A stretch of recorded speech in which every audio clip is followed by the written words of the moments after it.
नमस्कार, मैं हूं पंकज कुमार और आज राजशास्त्र में बात करेंगे कि क्या प्रशांत किशोर दक्षिणपंथी विचारधारा से ताल्लुक रखते हैं। जी हां, आप सोच रहे होंगे कि मैं इस तरह की बात क्यों कर रहा हूं। तो हाल की कुछ घटनाओं का मैं जिक्र आपके साथ करूंगा। अभी हाल में प्रशांत किशोर ममता बनर्जी के राजनीतिक सलाहकार या कह लीजिए प्रशांत किशोर की political action committee Mamata Banerjee के पार्टी के लिए काम कर रही थी। जिस ममता बनर्जी को मुस्लिम अपीजमेंट के लिए जाना जाता था, मतलब उनके विरोधी उन पर इस तरह का आरोप लगाते थे, उसी ममता बनर्जी को प्रशांत किशोर ने चंडी पाठ के लिए प्रेरित कर दिया।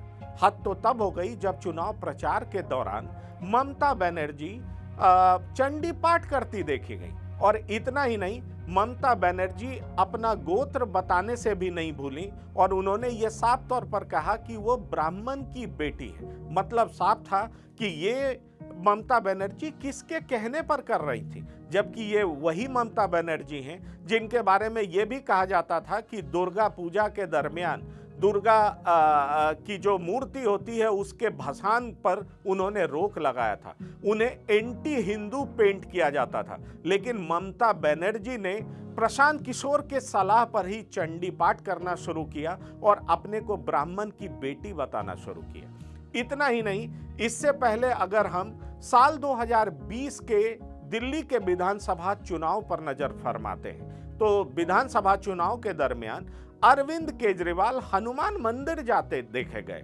उस समय भी प्रशांत किशोर की political action committee Arvind Kejriwal की पार्टी आप के लिए काम कर रही थी।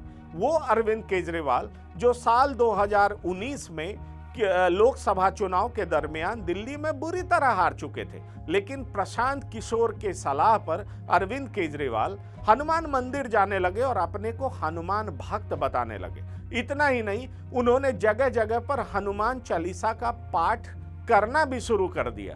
तो निश्चित तौर पर यह कहा जाने लगा कि अरविंद केजरीवाल हनुमान भक्त हैं और इसीलिए वो हनुमान मंदिर भी जाते हैं और हनुमान चालीसा का पाठ भी करते हैं। लेकिन राजनीतिक गलियारों में इस बात की चर्चा जोरों पर थी कि अरविंद केजरीवाल ने सॉफ्ट हिंदुत्व का रास्ता इसलिए अख्तियार किया है क्योंकि प्रशांत किशोर ने उन्हें इस बात की सलाह दी है।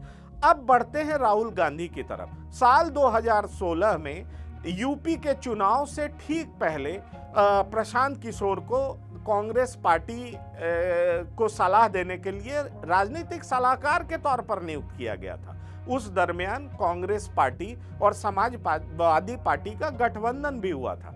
राहुल गांधी ने किसान यात्रा के चौथे दिन ही अयोध्या में हनुमानगढ़ी मंदिर पहुंचे और उन्होंने हनुमानगढ़ी मंदिर जाकर के दर्शन भी किए। कहा यह जाने लगा कि 1992 के बाद गांधी परिवार के वो पहले ऐसे नेता हैं जिन्होंने बाबरी विध्वंस के बाद जो मस्जिद कहा जाता है उसके विध्वंस के बाद गांधी परिवार के वो पहले नेता थे जिन्होंने अयोध्या का दौरा किया था। लेकिन वो रामलला के मंदिर नहीं गए थे दर्शन करने, रामलला के मंदिर नहीं पहुंचे थे, लेकिन हनुमान मंदिर गए थे। तो जाहिर तौर पर यूपी में ब्राह्मण केंद्रित राजनीति शुरू करने की सलाह राहुल गांधी को प्रशांत किशोर ने ही दिया था और कहा यह जाने लगा था कि कांग्रेस अब सॉफ्ट हिंदुत्व का रास्ता अख्तियार कर रही है और ये प्रशांत किशोर के इशारे पर ही कर रही है। उसके बाद लगातार आप अलग अलग राज्यों के चुनाव पर गौर फरमाएं, चाहे वो मध्य प्रदेश हो, गुजरात हो, कर्नाटक हो, केरल हो, तो राहुल गांधी का मंदिर जाने का सिलसिला शुरू हो गया। गुजरात और मध्य प्रदेश चुनाव के दरमियान राहुल गांधी के ऐसे पोस्टर्स भी लगने लगे जिनमें उनके माथे पर तिलक तक दिखाया गया और राहुल गांधी जनेऊधारी तक अपने आप को बताने लगे और शिव भक्त घोषित करने लगे। निश्चित तौर पर यह सब राहुल गांधी प्रशांत किशोर के सलाह पर ही कर रहे थे। इसलिए प्रशांत किशोर के ऊपर यह बात कहा जाने लगा है कि प्रशांत किशोर क्या सॉफ्ट हिंदुत्व को फेवर करते हैं और क्या वो दक्षिणपंथी विचारधारा से ताल्लुक रखते हैं। अगर मैं उससे भी आगे बढ़ूं तो अभी 10 साल से सत्ता से वंचित रहे एमके स्टालिन ने भी उन्हें राजनीतिक सलाहकार के रूप में नियुक्त किया और कहा यह जाने लगा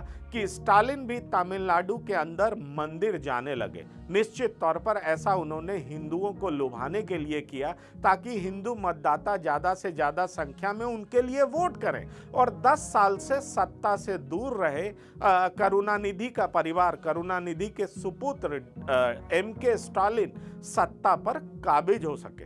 तो निश्चित तौर पर प्रशांत किशोर मुख्य तौर पर जिन जिन नेताओं के सलाहकार रहे हैं उन्हें सॉफ्ट हिंदुत्व अपनाने की सलाह देते हैं। और वैसे लोग जिन्होंने पहले अपीजमेंट पॉलिटिक्स किया, जिन पर इस तरह के आरोप लगते रहे, वो भी सॉफ्ट हिंदुत्व का रास्ता अख्तियार किए हैं। तो निश्चित तौर पर यह कहा जा सकता है कि क्या प्रशांत किशोर वाकई दक्षिणपंथी विचारधारा से ताल्लुक रखते हैं। और इन नेताओं के व्यवहार को आप देखें तो ऐसा लगता है कि इन नेताओं ने राजनीतिक सलाहकार के तौर पर जब प्रशांत किशोर को नियुक्त किया, उसके बाद इन नेताओं के व्यवहार में मूलचूल परिवर्तन आया और उन्होंने सॉफ्ट हिंदुत्व का रास्ता अख्तियार किया। धन्यवाद।